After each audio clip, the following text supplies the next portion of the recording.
Trends are very popular in the field of graphic design. Is that a good thing or a bad thing? Let's talk about it.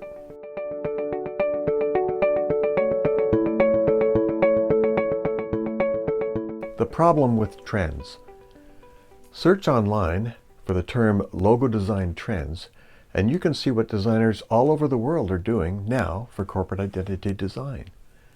But how can you really know if the things you see in these sources are good examples or bad?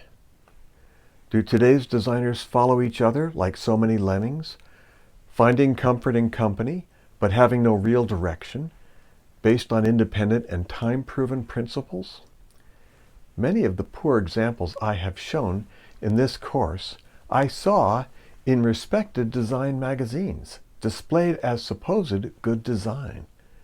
Most of the books on corporate identity design show lots of logos, but does that mean that they are all good and worthy of emulation?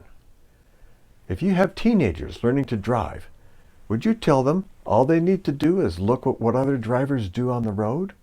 Or would you insist that they learn from a bona fide driving instructor or school, or at least get the official driving regulations and study them? Anyone can hang out their shingle declaring to the world that they are graphic designers or even branding designers. Do they even have any design training? And is all graphic design training equal? Does coming through a famous school guarantee anything? I witnessed a huge change in graphic design education over the 25 years I taught graphic design in college. When I began as a graphic designer, and even when I began to teach, there were specific manual skills and design sensitivities that had to be mastered. Back then, there were whole professions that existed to support the graphic design industry. Typesetters, stat camera operators, and photoengravers were jobs that are almost non-existent now. Why? Because of the personal computer. Now graphic designers are their own typesetters, do their own scans, and nobody even makes color separations anymore for printing. It's just part of the digital output supplied by our computers. Graphic design education has had to devote significant time to teaching students the software that they must learn to use.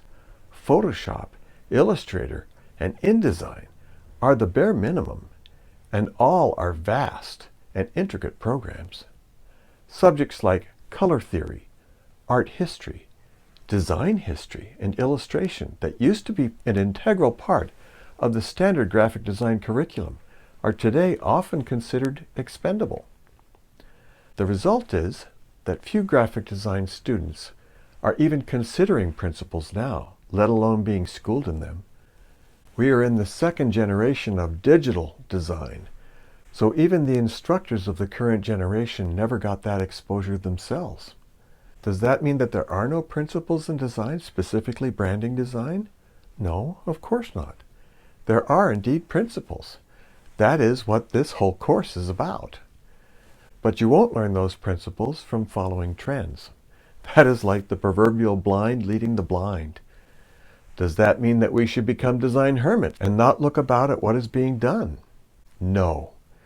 But it would be advisable to always ask if the example in question will work in the myriad of media and situations that a corporate identity must work in, and if it will reproduce consistently.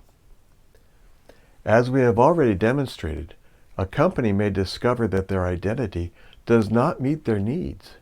We see that many companies and the designers they hire are feeling their way along.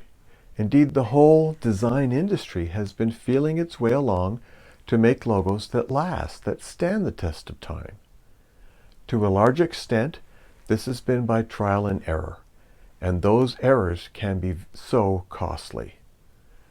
But over time, they lead designers to avoid the very things that we mentioned in the lessons on the 7 deadly sins of logo design. We will see in the next 7 videos how many companies have redesigned their identities in conformity with these principles. Why? Because ignoring the core principles just doesn't work. For more information, go to Logo Design Theory. If you found this useful, Please like this video, subscribe, and share this with anyone who needs to know more about logo design.